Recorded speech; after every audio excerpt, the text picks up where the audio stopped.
class. Once again, you are welcome to further mathematics class. And last week we were able to see vector, and we were able to see how the addition and subtraction of vectors in 3 dimensions. But today we are going to be seeing vector or cross product. Vector or cross product. So the cross or vector product of any two vectors A and B, written as A cross B or A cross B, is the vector R, whose magnitude is the product of the magnitudes of the two vectors and the sine of the included angle. And the sine of the included angle. That is, the vector R is equal to A cross B. And from the definition of what we said is the magnitude of the product, the magnitude of A multiplied by the magnitude of B multiplied by the sine of the angle between the two vectors. And that angle ranges from 0 to 180 degrees. Okay, so that is definition for vector product, otherwise called cross product. Alright, now there are rules or laws guiding this multiplication. You know, we said there are different types of multiplication. We have the vector multiplication and the scalar multiplication, or vector product or scalar product. So when we talk of scalar product, we talk of using a quantity, a constant, to multiply a vector. That is scalar multiplication or scalar product. But when we talk of vector, we are using vector to multiply each other. So for the first one, which is the laws of vector or cross product, we have A cross B is equal to minus B cross A. When you multiply A and B, and you multiply B and A, you are not going to get the same thing. When you multiply A and B, and you are multiplying B and A, you are not going to get the same thing, because it is not commutative. But when you multiply A and B, then you negate B, use it to multiply A, you are going to get the same result. And that is why we say this is anti-commutative, that it is not commutative. Likewise, when you use for the second one, when we multiply a cross product with a constant or a scalar, it simply means picking one of the vectors, use the scalar quantity to multiply it, then cross a B, or it will still give us the same thing as when we use A, which is this term, then we now use K to multiply B, which is this term, then we now have the cross, use it to multiply. It will give us the same thing. The third one says A cross B plus C. A cross B plus C. It means A cross B plus A cross C. And that one is a distributive property. Is a distributive property. Then the fourth one says, since the unit vector of I, the unit vector of J, and the unit vector of K, they are unit vectors mutually perpendicular to each other. When we say something is mutually perpendicular, that is, the angle between them is 90. Then we say I cross J is equal to J cross J is equal to K cross K. This is I dot I multiplied by I cross I is equal to J cross J is equal to K cross K. And the result will give us 0. That is, when you use the component of I to multiply the component of I of the second vector, it will give us 0. When you use the J component to multiply the J component of the second vector, it will give us 0. When you use K component to multiply the K component of the second vector, it will also give us 0. So that is when we have a unit vector. Then The number 5 law says that if A and B are non-zero vectors and A cross B is equal to 0, then A and B are parallel vectors. If A and B are non-zero vectors and A cross B equal to 0,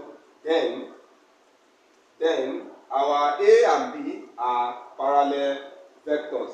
Likewise, for number 6, when we have the magnitude of A cross B is equal to the area of a parallelogram with sides A and B, that is, the magnitude of this A cross B is equal to the area of a parallelogram.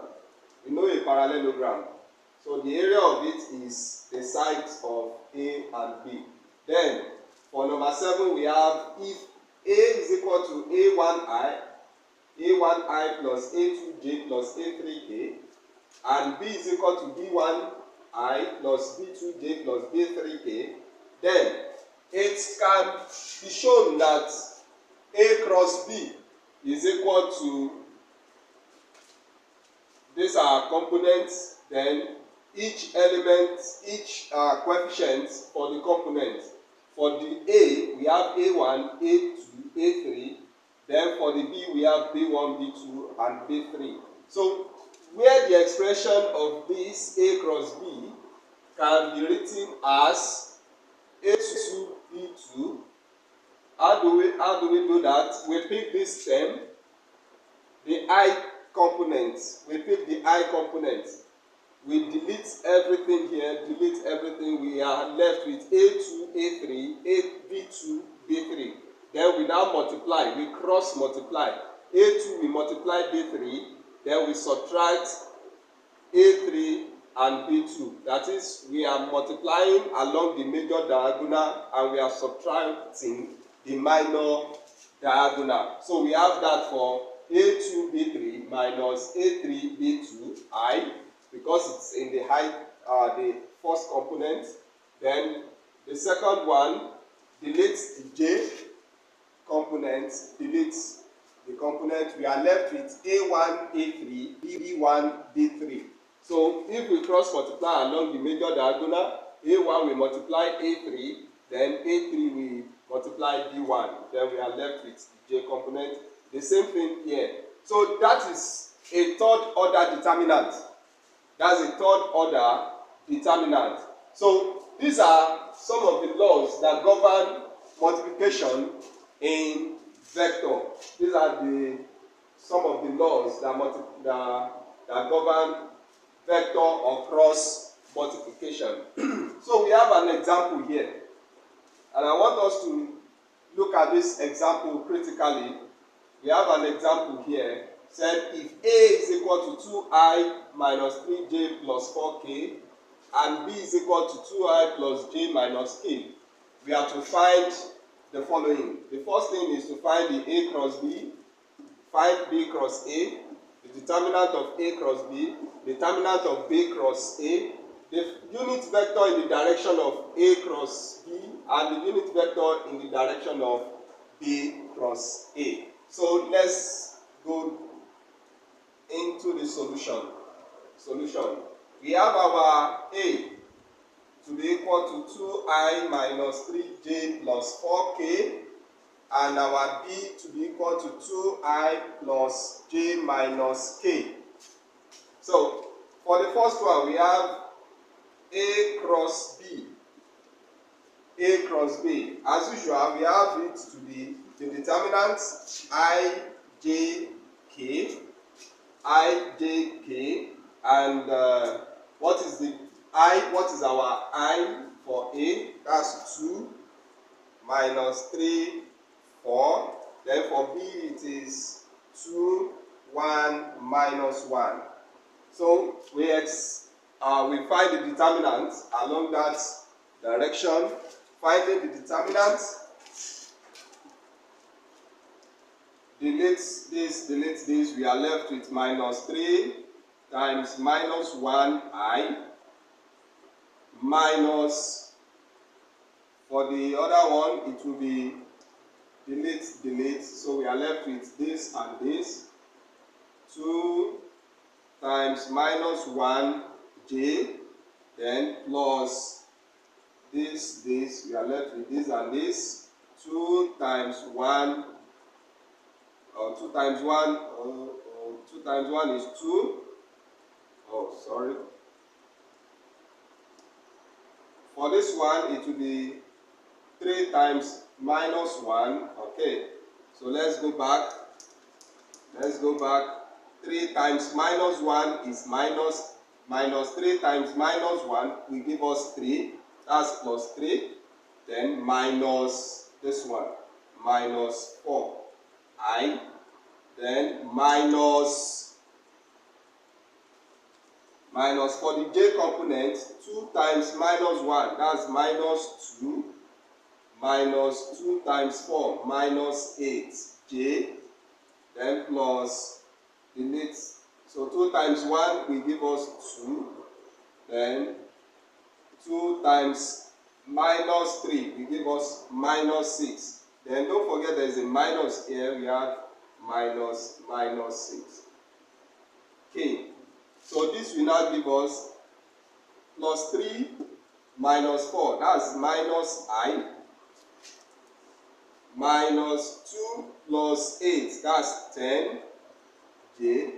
Then minus, that's plus 6 plus 2. That's 8 plus 8k. So that will give us the solution to that particular first part of the question. We have to find the cross product. That will give us that. Now I want us to take the third question, number 3, that asks us to find the determinant of A cross B. Determinant of A cross B. Don't forget our A cross B is already minus I plus 10j plus 8k.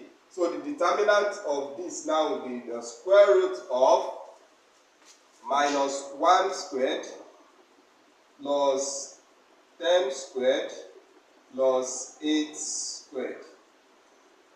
And that will give us square root of 1 plus 100 plus 64. That is the square root of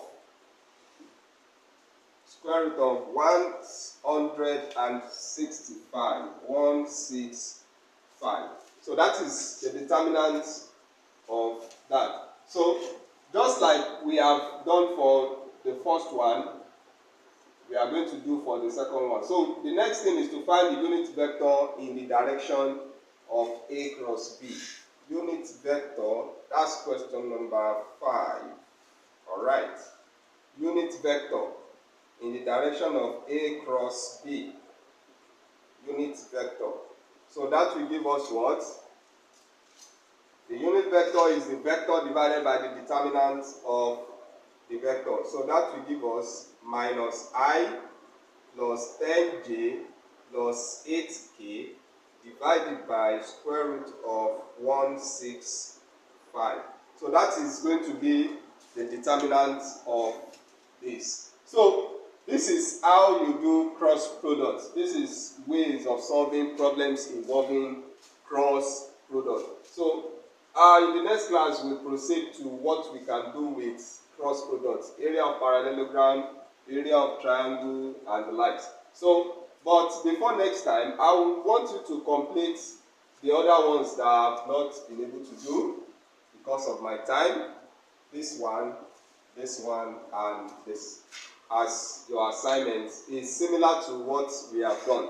But before the next class, please find time to solve this and send it across to me. Thank you for joining us today. Looking forward to seeing you next class.